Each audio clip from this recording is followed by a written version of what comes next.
Cooperation, loyalty, and friendship are two-way streets.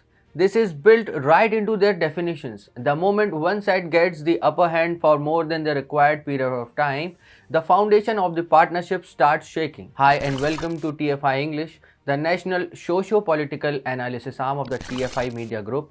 I am your host Piyush, and if you are watching us on Facebook, give our page a like, and if you are watching us on YouTube, like the video and subscribe to the channel. Coming back to the story, in this video I am here to tell you why India should use Western sanctions as an opportunity to push its own products. According to the reports in the public domain, Russia wants India to use its Made in Russia Mir payment system. Alexander Pankin, Deputy Foreign Minister of Russia, is said to be taking charge from the Russian side on the negotiation table.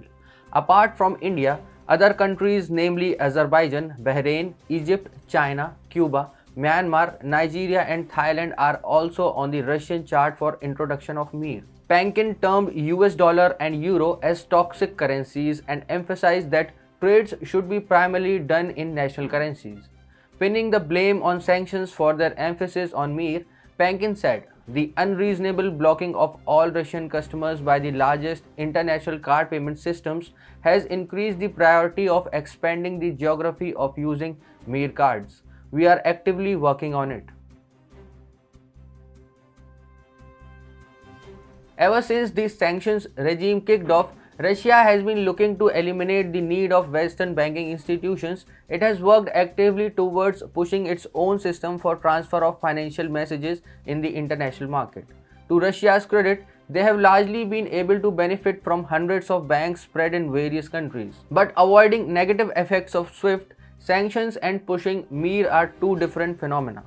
Mir is Russia's own alternative for Visa and MasterCard, though it does not issue cards itself. Mir provides financial institutions with Mir branded payment products, which is further used to offer credit, debit or other programs to their customers. In other words, if a Russian bank uses the brand name Mir with their products, then it becomes more reliable for its customers. Though it is also true that practically Mir is more known for its name attached to payment cards as a result of American cards exiting from Russia, it has a potential to occupy the remaining 70% of the Russian card market. In value terms, Mir cards can earn revenues as big as $2 billion.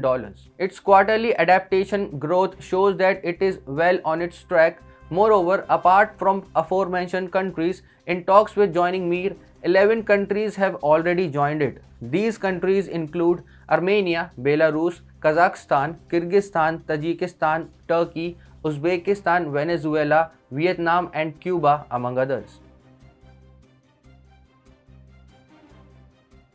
But there are big problems with pushing it in India. In spite of its growth, its cards market share stands nowhere compared to Indian rupee. While by the end of this year, Mir cards may be accepted in more than 30 countries, RuPay is accepted in 42.4 million POS locations and 1.90 million ATMs in more than 200 countries. It makes much more sense to push for more use of RuPay in Russia, and it has expressed its interest in the past. Additionally, one more fact which goes in favor of RuPay is that it has established a supply chain.